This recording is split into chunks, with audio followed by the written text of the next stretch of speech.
বাংলাদেশ ইসলামী ছাত্র শিবিরের সদস্য সম্মেলন শেষ হয়েছে বেশ কিছুদিন হয়ে গেল, কিন্তু এখনো সদস্য সম্মেলন নিয়ে নানান প্রশংসা, নানান ইতিবাচক দিক, নানান খুঁটিনাটি অনেকের সামনে আনছে, অনেকে ইমপ্রেস হচ্ছে, প্রশংসা করছে যে এরকম একটা রাজনৈতিক দলের অভূতপূর্ব সুশৃঙ্খল একটা সম্মেলন বাংলাদেশে জামাত শিবির ছাড়া এটা আর কেউ করতে পারে না।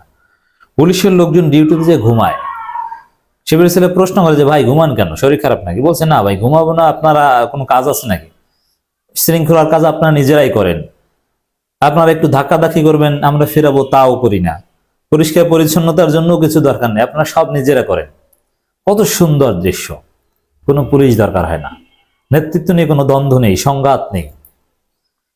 দর্শক, পুলিশেরও কাজ থাকে না, ঘুমিয়ে থাকে, ঘুমিয়ে পড়ে যে 100% নিশ্চিত যেখানে কোনো ঝামেলা হবে না, অত কিসের ডিউটি করব, ঘুমিয়ে থাকে।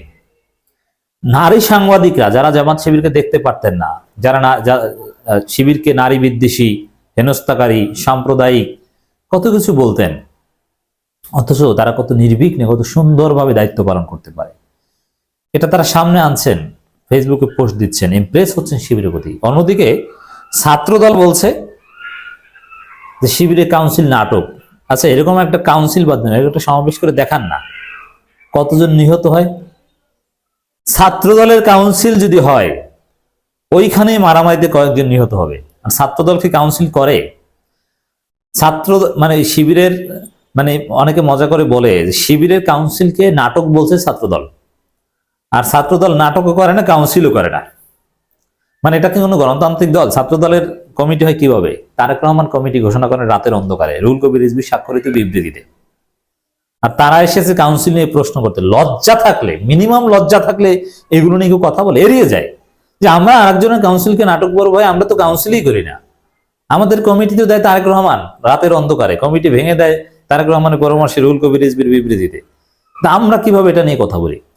কাউন্সিল, কমিটি, বয়স, নেতৃত্ব, এই দিকে ছাত্রলীগ ছাত্রদলের চাইতে অনেক ভালো। ছাত্রলীগে কাউন্সিল হয়, যদিও ছাত্রলীগের নেতৃত্ব ওই কাউন্সিলরদের ভোটে না, ওটাও শেখ হাসিনা ঠিক করে দেয়, কিন্তু অ্যাটলিস্ট কাউন্সিল তো হয়, ডেলিগেটরা তো আসে এবং অল্প সময়ের মধ্যে তো তারা বিদায় নেয়। রানিং স্টুডেন্টরা তো ছাত্রলীগের নেতা হয়, ছাত্রদলের মতে আদুবাইরা তো নয়।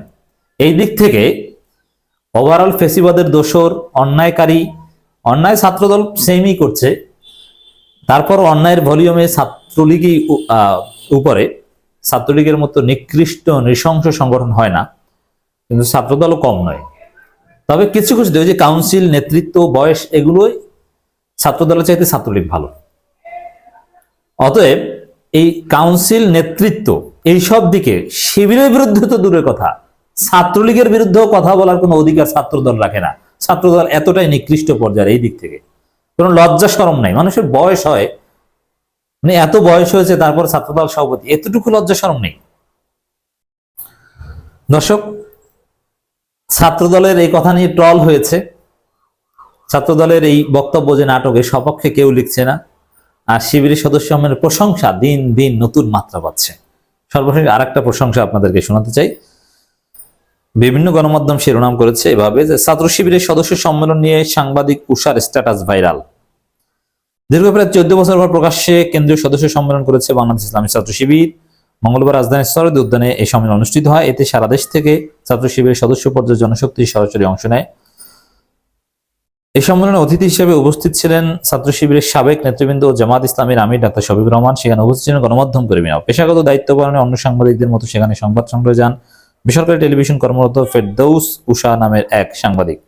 ছাত্র শিবির সদস্য সম্মেলন প্রথমবার কাভার করতে গিয়ে তার ভিন্ন অভিজ্ঞতা হয়েছে, সে অভিজ্ঞতা তুলে ধরে নিজের ফেসবুক আইডিতে একটি লম্বা স্ট্যাটাস দিয়েছেন। পোস্টটি দেওয়ার পরপরই তার লেখার স্ক্রিনশট সামাজিক যোগাযোগ মাধ্যমে ছড়িয়ে পড়লে দ্রুত ভাইরাল হয়ে যায়। শিবিরের প্রশংসা করে এখন ভাইরাল হওয়া যায়। শিবির কত বড় সংগঠন বুঝতে পারছেন? জনগণের আবেগের জায়গা এখন শিবির। দর্শক, নারী সাংবাদিক ফেরদৌস উষা লেখেন, দীর্ঘ 1.5 দশক পর প্রকাশ্যে সদস্য সম্মেলন করেছে বাংলাদেশ ইসলামী ছাত্র শিবির। এখানে একটা মজার বিষয়, আওয়ামী লীগের লোকজন মজা করে যে বৈষম্যবিরোধী ছাত্র আন্দোলনের ছেলেরা শিবিরের কাউন্সিলে যাবে, শিবিরের কাউন্সিল থেকে ছেলেরা বৈষম্যবিরোধী ছাত্র আন্দোলনের প্রোগ্রামে যাবে। আচ্ছা, আপনি কি জানেন যে শিবিরের সদস্য সম্মেলনে শিবিরের সদস্য ছাড়া কেউ যেতে পারে না, সাথীরাও যেতে পারে না, আর কর্মীরা তো দূরের কথা। তো সেখানে বৈষম্যবিরোধী ছাত্র আন্দোলনের ছেলেরা যাবে আর ঢুকে যাবে এত সোজা? আগে ডেলিগেট কার্ড লাগে, যাচাই বাছাই করে ডেলিগেট কার্ড দেওয়া হয়, ওটা ছাড়া কেউ ঢুকতে পারে না। এটা আপনি জানেন? আমন্ত্রিত অতিথি ছাড়া একজনও ঢুকতে পারে না। 7-8 হাজার লোকের মধ্যে একজনও আমন্ত্রিত ছাড়া, বিশেষ ব্যবস্থাপনা ছাড়া ঢুকতে পারে না। এটা কোনো গণপ্রোগ্রাম নয়। যাই হোক, ওরা জানে না সদস্য সম্মেলন কি, এটাই জানে না। ওরা মনে করে সদস্য সম্মেলন মানে লোক ভাড়া করেও ওখানে ঢোকা যায়, ছাত্রলীগের মতো। ছাত্র দলের তো সম্মেলনই হয় না। রাজধানী সরোয়ার্দী উদ্যানে 7,000-এরও বেশি সদস্য নিয়ে এই সম্মেলন শুরু হয়। গণমাধ্যমে কাজ করে সুবাদে বড় রাজনৈতিক দলগুলির সম্মেলন কভারেজ করতে হয়েছে। তবে এই সম্মেলনের ভিন্ন অভিজ্ঞতা হয়েছে। নারী হিসেবে যথেষ্ট সম্মান ও নিরাপত্তা বোধ করেছি। সংগঠনটি বেশ সুশৃঙ্খল। প্রধান অতিথির বক্তব্যের পর কোনো হুড়োহুড়ি ধাক্কাধাক্কি ছিল না। প্রসঙ্গত, এতদিন সদস্য সম্মেলন বাংলাদেশ ইসলামী ছাত্র শিবির 2025 মেয়াদে কেন্দ্রীয় সভাপতি নির্বাচন জাহিদুল ইসলাম, যাই হোক এটা অন্য আলোচনা। এভাবে দিন দিন প্রশংসা পাচ্ছে শিবির, আর ছাত্রদল সেটাকে নাটক বলে জনরোষে পড়ছে, জনগণের ট্রলের বস্তুতে পরিণত হচ্ছে ছাত্রদল।